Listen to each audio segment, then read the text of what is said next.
I'm just going to look at him as if we're Yes. You Yeah. don't want me. Okay. And I got you both in the frame. Oh, so, both of us. Okay.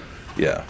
I'm usually not in the frame. No, you need to be. I think I was given some editing criticism by Abe. Abe? My man Abe What did he Bassett. say? Yeah, he's around. He's like, it's a preposterous way to do an interview. You have to do it where they're looking at each other. Oh, you can see Abe's them both. great. Yeah. It's just very relaxed, conversational. He was a tennis player at Quail. He used to be a Was he? KTC in Quail for many years. Wow. That's how I met him at Quail. Yeah, he or deserved- Quail, yes. He deserves a lot of credit for what this theater program is today. Yes, he did. He started it. Absolutely, he was good. He wrote a book about it. Do you know that? I heard that, but I never saw Because it. I asked him, how did you get this program started, and how did it become what it is today? He said, I wrote a book. Oh, he was always a season ticket holder for us for many years too.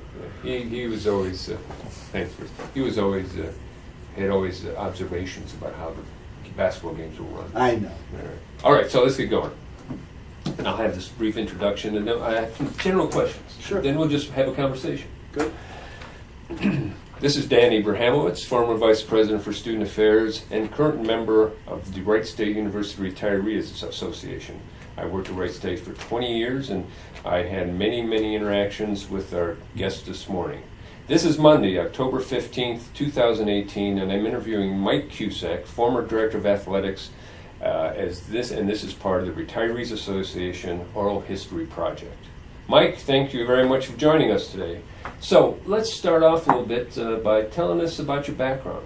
Where are you from? Where you grew up, and so on. Tell us about your childhood. Well, first of all, the fact that it's October 15th is rather symbolic because for many, many years that was the first day of basketball practice. You couldn't start before that, and some of the retirees will remember Midnight Madness. Yes. And around the country, because at midnight on October 15th, that was the first day you could start.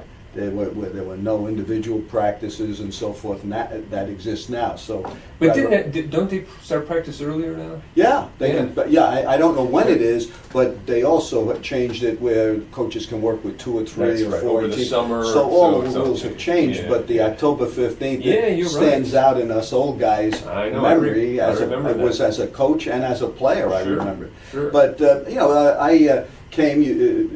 Anybody listening to this will be able to tell immediately. I'm not from Dayton, Ohio. Uh-huh. I came from Long Island, New York. Was born in Brooklyn. Went to Long Island University. Then went to Queens College for my master's, and at the same time was coaching and teaching at Queens College. I was an assistant basketball coach, assistant baseball, and then head baseball coach. Left So you were say again. You were born where? in Brooklyn. In Brooklyn? New York, and grew up on Long Island from my teen years on, in Levittown actually. And so when I got to Queens, they started a master's program. I was the second one to get a master's in physical education. You did athletics in college? Yeah, I played. I played 3 sports in college, but I played baseball. I was there on a baseball scholarship. Played a year of basketball, a year of soccer, and 3 years of baseball. And again, that would sound kind of strange to younger people, but not older people. Retirees, this would be nothing special to them because that's the way it was then. You played from season to season. Yeah. They didn't necessarily overlap. You weren't training for one sport throughout the year. You grew up going from fall sports, winter, as you know, to spring. You were a football player. Then in the wintertime you were something else, and in the spring you were something else. And where is Queens College on Long Island? Queens College is right about 10 miles inside the city limits of New York City.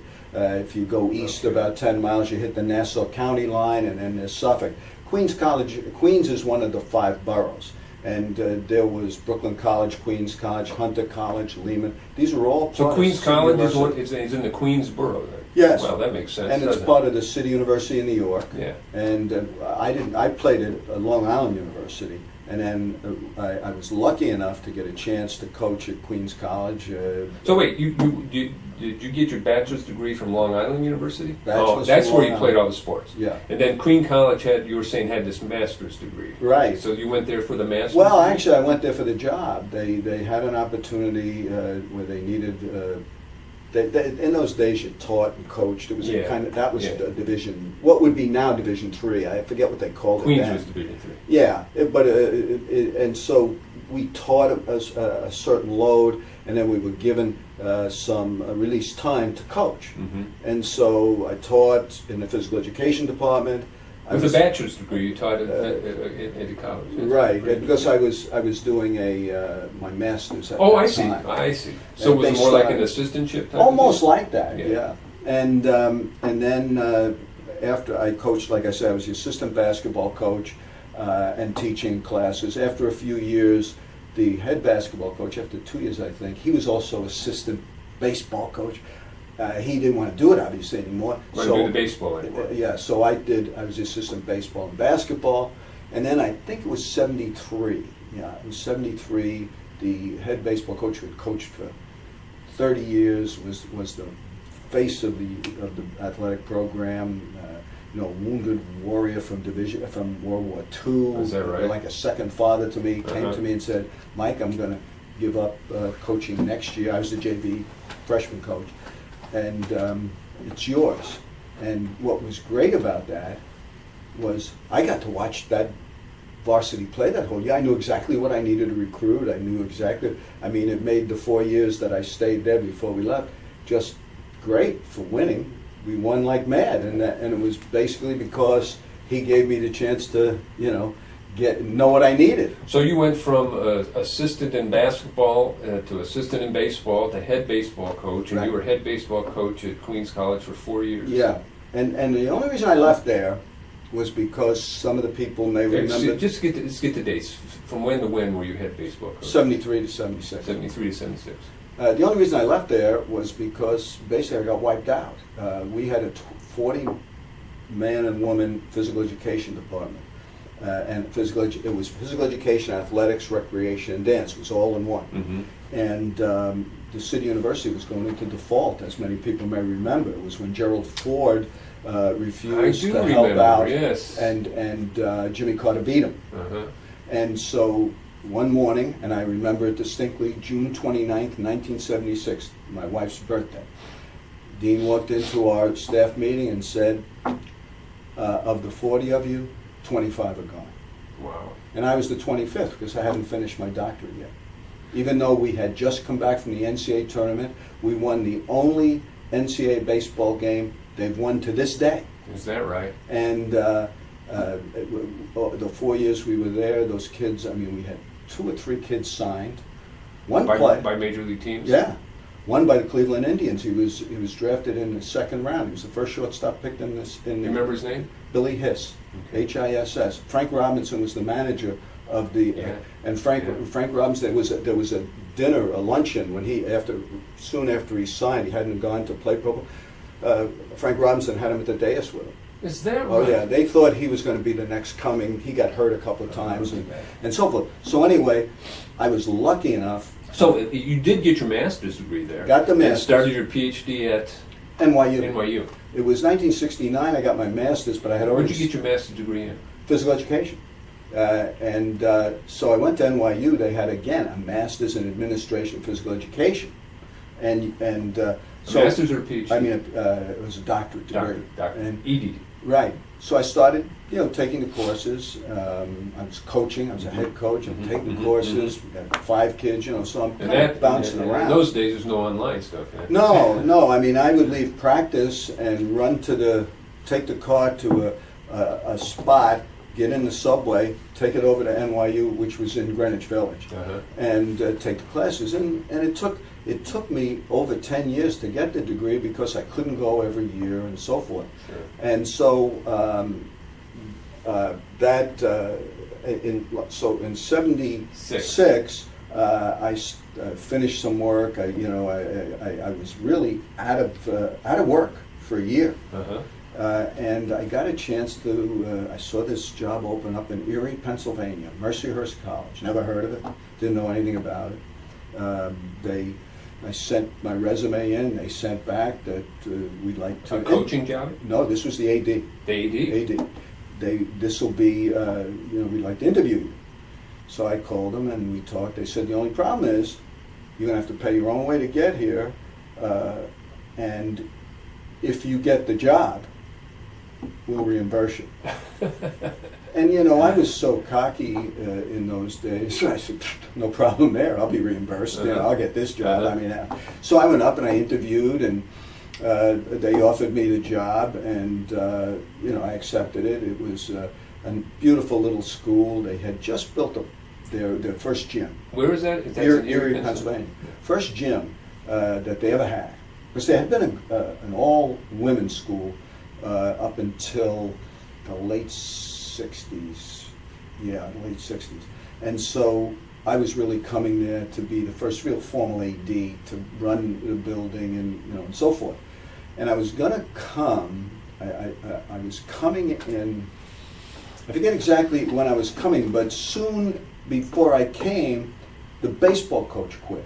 And they said, will you coach baseball? So I said, yeah. AD and coach? And coach baseball. And I did. I did it for 3 years. I only stayed there 4. I did it for 3 years. They pay you more money for coaching and being just a little stipend. Yeah. And it was fun. The problem was it was hard to schedule your practices because when you're limited in facilities, Sure. You don't want to take advantage and since you're scheduling, you don't want to give yourself all the prime time. And I think that sort of hurt the player. Now, were they D3 or NAIA? What were they? Well, it's interesting you ask, because when I went there, they were NAIA. Within a year, I moved them into Division II, because that was Division II? Yeah, because we were given scholarships.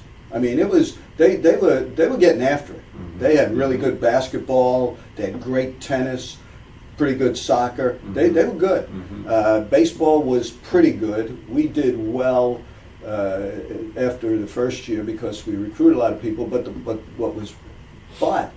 the interesting thing I had there is my third year there, president called me in, and he said, now he called me, this is around Thanksgiving. He said, Mike, I want to start football. So I said, cool, because the problem was, this was a small school. It was less than 1,000 students. We only had, coming in at this time, and you'll appreciate this from your admissions background, 50 males. And a large contingent of females. So he said, we got probably a freshman class of a couple hundred. Yeah. 25% were men. Right. He said, we got to do something about this. Fine. Okay. Now he said, in order to do this, we got to get a committee, and we stacked the committee. We did pretty good. But you're going to have to convince the nuns, who really were in charge of this whole place in the background. And I'll never forget this. I was up at the nuns' house, which was up on the top of the hill, looked down on the campus. It was just before Christmas. Snow was wafting down, and I put on this pitch, and I looked over, and this nun had tears running down her eyes. Wow! You knew you sealed the deal. Yeah, I did. It was interesting. We had another nun that I had to convince. This nun was so smart that she had figured that there was a serum named after her for cancer. Wow. She figured out that by shooting like vitamins of directly at certain cancer cells, you could explode them. Wow. I mean, this is the kind of people I'm talking about. Sure. Sure. But the thing is, they loved the place, and they thought it was a good idea. So now the reason I said these dates: Thanksgiving, Christmas, right after New Year's, we hired a coach. We had our first game the following September. Is that right? And we won. Now, was it non-scholarship football? Yes, Division III. Everything else was Division II. That was Division III. We played in the local stadium downtown. We drove 4,000 or 5,000 people a game. Sort of presages your interest in possibly doing that here. Well, somewhere down the road. We'll get to that. Well, that if we jumped to the job opened up here, I had heard about Wright State. So how long were you at Mercyhurst? 4 years. 4 years? So now we're in 1980, something like that. I walked in the door here April 1st, 1982. How did you find out about the Wright State job? Well, we used to look in the Chronicle, And in those days, that there were jobs. They weren't doing this headhunting stuff they're doing now. Mhm. You saw the job, but I had heard about Wright State for a couple of reasons. There was a guy named Roger Glazer who came here. I told you I was the second person to get my master's at Queens College in that new program. Uh-huh. He was first. Oh, is that right? He went then to Ohio State. A lot of the guys from Queens that wanted to be in physiology would go to Ohio State because somehow Queens had a connection with the OSU. guy who was running that OSU program. But the reason that some of the retirees might remember Roger Glazer is he was involved with Petrovsky in that when they did all of the things with the quadriplegics. Yes. And in fact, it was on 60 Minutes, National News. I was sitting in that room when that happened. I watched them get her up and move her Oh, is that right? along. Which was televised on 60 Minutes. Yeah, and Roger was one of the guys because he had a lot of he came from an electronics background. His father was an electrical engineer, and he did all the electric stuff. Mm-hmm. Mm-hmm. That stuff really was pushed too fast here, Mm-hmm. and he knew it. Mm-hmm.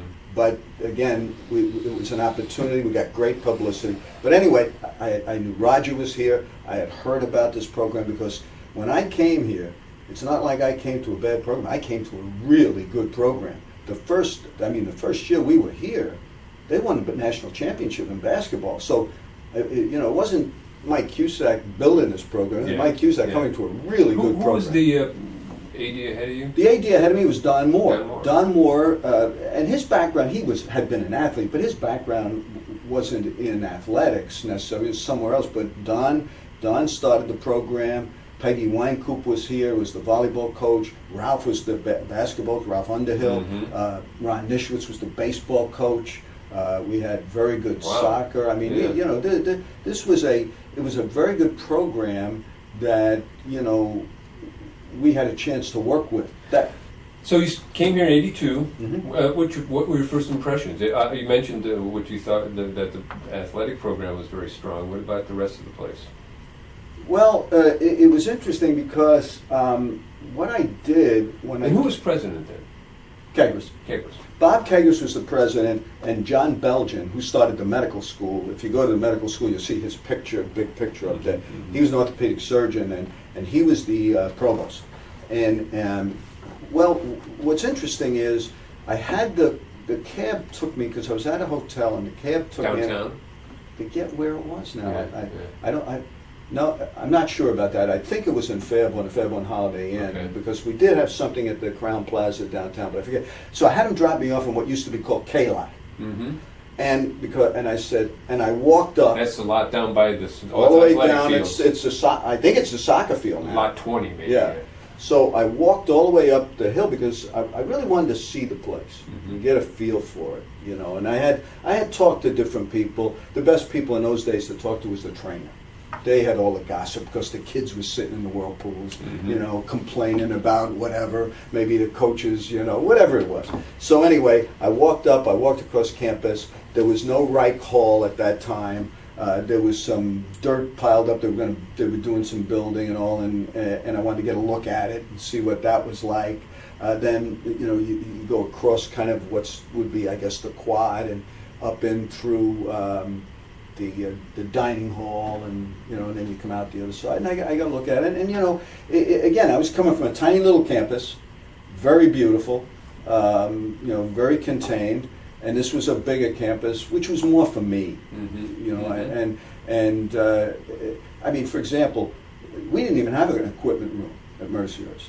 The sports information director was on the tennis team and doing that, so we didn't have all of this stuff, Right. and they had this stuff, and so I realized that now I could really be in a position. So to career-wise, it was a step up. Oh, no question, because again, not even that. It was just an opportunity now to take a good program. I don't have to rebuild it. Now I can expand it and build it more and so forth. And by the way, that's the way, in my opinion, this university went. You started with a Brage Golding. I mean, that guy was writing books out of Purdue. I mean, this guy was big time. Right. Get it started. Kegers was an entrepreneurial guy, a business background, very charismatic in my opinion. He got things. He had stuff going. I mean, it was an exciting time on the campus to do things.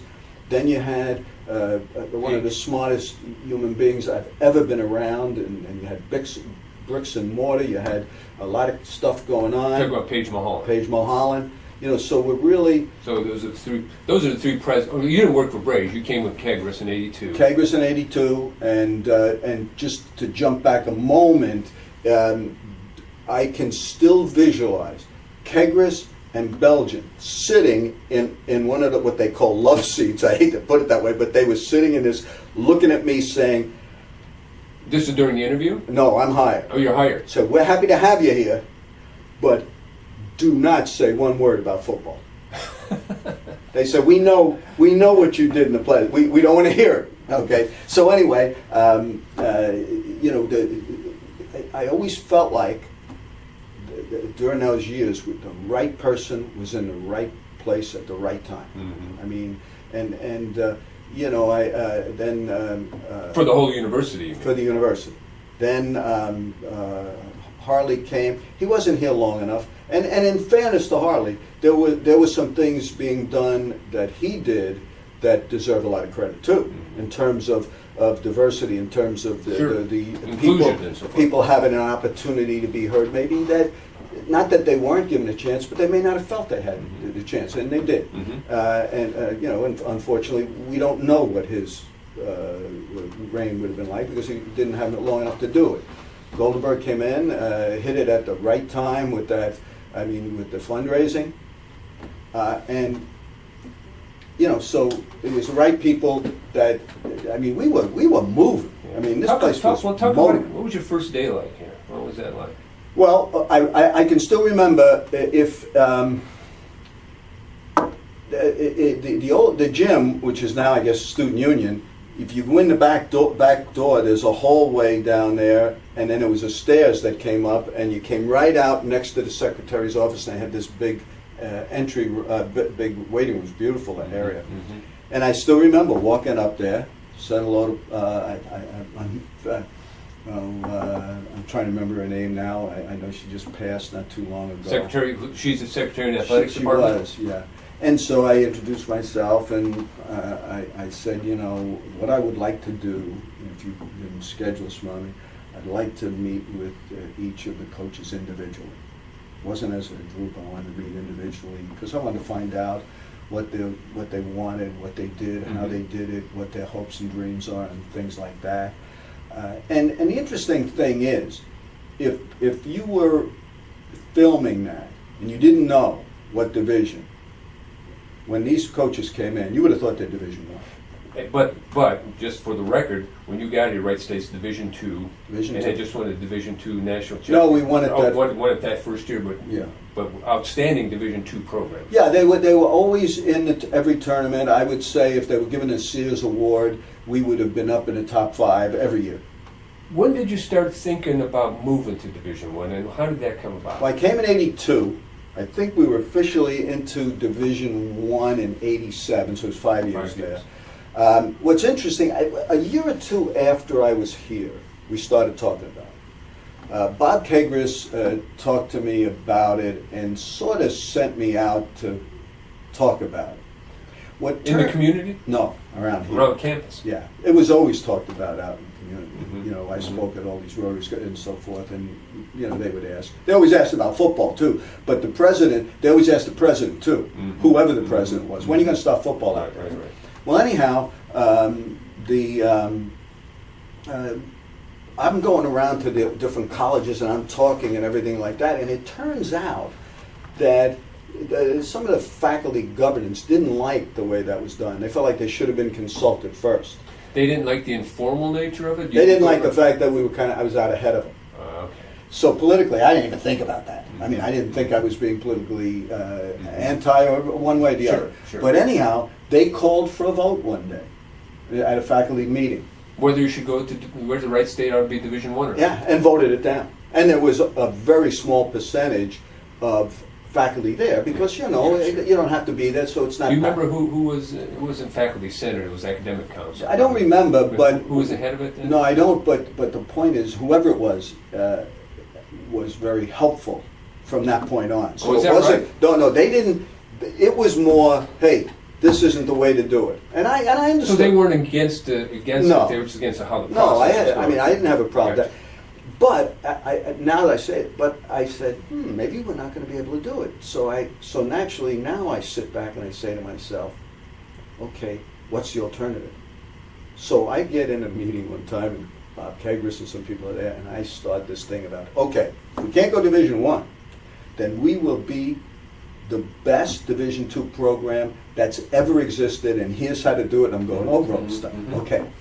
So the meeting breaks up, and as I'm getting ready to leave, Bob Kegris goes, Mike, could you wait a minute? He says, when you were on this thing, I felt like punching you right in the nose. I said, why? He said, we're going Division I. I mean, it just has to be done right.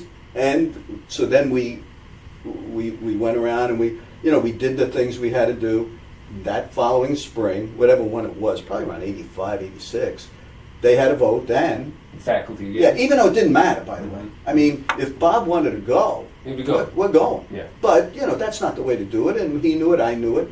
He said, don't worry about it. And we went, and they voted, and what I will remember, always remember, because I was at that meeting, and, there was applause, to the credit, and which is what I've was always impressed with this university for.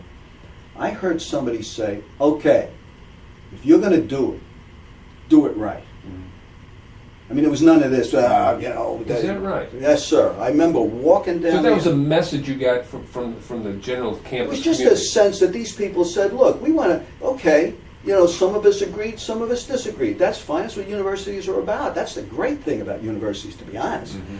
But, okay, but now if you're going to do it, Mike, you guys do it right. What was the impetus in the first place for going to Division I? Why did this university want to go to Division I? Well, it's interesting. We talked a little bit about Abe Bassett when we started here. The theater program when I got here was really good. Mhm. I mean, it's good now, but it was really good then too. The music, theater. We had great accounting. Half the accountants in Dayton were trained by Wright State. The medical school was going, and so forth. Everything here was big time. And we were in a community where Dayton's there, Miami's down here, Ohio State's over here, Cincinnati's down here. Everybody's Division I. We're playing Miami and beating them in basketball sometimes. Not all the time, but sometimes. We're not getting the other people at all. There's no way. Miami was really pretty classy about it. Did Wright State play UD when Wright State was Division II? No. No. No. Okay. There was some controversy there too, and the AD at the time there said, "Well, when you're Division I," and so as soon as we went to Division I, I called them up, and we played 5 times. We've played 5 times. I know. So anyway,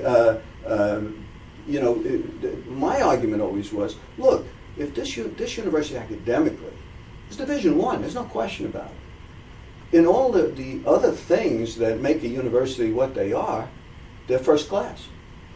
We're first class, but in a second class level organization, Mhm. let's be in the first class. That was the argument. And so that the whole place is a Division I. Plus, if athletics are going to be that visible, I mean, if theater or music or accounting were as visible as athletics, we would have been on the par with Ohio State in those days. But the fact is, athletics was the one. So we argued that it was supportive. Plus, the athletic department was supported fairly well. We didn't have to do a tremendous amount of things. Mhm. Salaries needed to be adjusted a bit. And so, and the thing was, by the time we actually started doing that, Page had arrived on the scene. He had come from Arizona State. He knew what He was supportive of it too. he knew what big time athletics were, and he was a driving force. In fact, we were talking about building an arena that ultimately was the Nutter Center. And up to the time where Page got involved, we were talking about building a 7,500 seat facility. We went around looking at them. We went down to New Orleans. We went a couple other places. I can't remember what to look at those size. He looked at it and said, "No, what are you doing? We need to be at least 10,000." Well, let's talk about that. So you go Division I in 1987. which was a major accomplishment under your watch, which is something you ought to be very proud of. But the next thing coming along of major significance for athletics and, of course, university is the Nutter Center. Right. And you were just talking about it. And so it was sort of Page's idea, the president at the time, to go with a bigger arena than Right. originally was planned. And what was his thinking, do you think? Well, because look, if you're going to be Division I, if you're going to be aspire to be a big time program, you have a big time facility. 7,500 is not, Mhm. and you know, and it is sort. I think 10,000 is sort of your cutoff. Mhm. You know,